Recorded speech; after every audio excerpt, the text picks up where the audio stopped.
ಜೈ ಶ್ರೀಮನ್ನಾರಾಯಣ.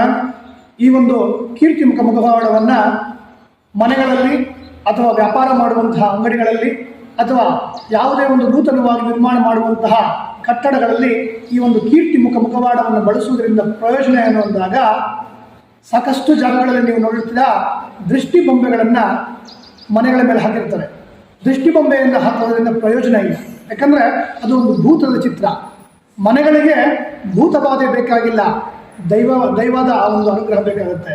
ಹಾಗಾಗಿ ಈ ಒಂದು ಕೀರ್ತಿ ಮುಖವನ್ನು ಆ ಮನೆಗಳಲ್ಲಿ, ಅಂಗಡಿಗಳಲ್ಲಿ, ವ್ಯಾಪಾರ ಸ್ಥಳಗಳಲ್ಲಿ ಹಾಕೋದ್ರಿಂದ ನಾನಾ ವಿಧವಾದಂತಹ ನರದೋಷ, ನರದೃಷ್ಟಿಗಳು, ಪ್ರೇತ ಬಾಧೆಗಳು, ನಾನಾ ವಿಧವಾದಂತಹ ಅಪಘಾತಗಳು, ಅನಾರೋಗ್ಯಗಳು ಮತ್ತು ನಾನಾ ವಿಧವಾದಂತಹ ಸಮಸ್ಯೆಗಳು ನಿವಾರಣೆ ಆಗುತ್ತೆ.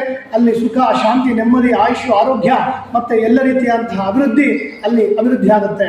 ಈಗ ಸಾಕಷ್ಟು ಜನಗಳಿಗೆ ಏನಾಗುತ್ತೆ, ಯಾವುದೇ ಒಂದು ಅಂಗಡಿ ವ್ಯಾಪಾರ ಆಗ್ತಾ ಇದೆ ಅಂದರೆ ಬೇರೆಯವರ ಒಂದು ಕಣ್ಣು ದೃಷ್ಟಿ ಅಂದರೆ ಒಂದು ಹೊಟ್ಟೆ ಉರಿಗಳು ಅಥವಾ ಅಕ್ಕಪಕ್ಕ ಮನೆಗಳಲ್ಲಿ ಏನು ಮಾಡ್ತಾರೆ, ಆ ಒಂದು ಬೇರೆಯವರ ಮೇಲೆ ಒಂದು ಹೊಟ್ಟೆ ಉರಿಗಳಿರುತ್ತೆ.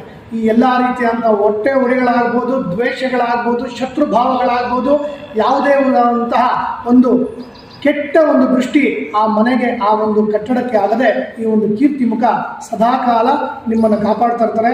ಮತ್ತು ಎಲ್ಲ ದೇವತೆಗಳು ಕೂಡ ಈ ಒಂದು ಕೀರ್ತಿ ಮುಖದಲ್ಲಿ ಇರುತ್ತೆ. ಹಾಗಾಗಿ ಈ ಒಂದು ಕೀರ್ತಿ ಮುಖವನ್ನು ಬಳಸುವುದರಿಂದ ನಿಮ್ಮ ಮನೆಯ ಮುಂಗಟ್ಟದಲ್ಲಿ ಅಥವಾ ಅಂಗಡಿಗಳಲ್ಲಿ ಹಾಕುವುದರಿಂದ ಸರ್ವದಾ ಸದಾಕಾಲ ನಿಮಗೆ ಒಂದು ಧನಾತ್ಮಕ ಶಕ್ತಿ ಮತ್ತು ಒಂದು ದೈವಿ ಶಕ್ತಿ ಅಲ್ಲಿದ್ದು ಸರ್ವದಾ ನಿಮಗೆ ಜಯವನ್ನು ನೀಡುತ್ತೆ, ಕೀರ್ತಿವಂತರನ್ನಾಗಿ ಮಾಡುತ್ತೆ.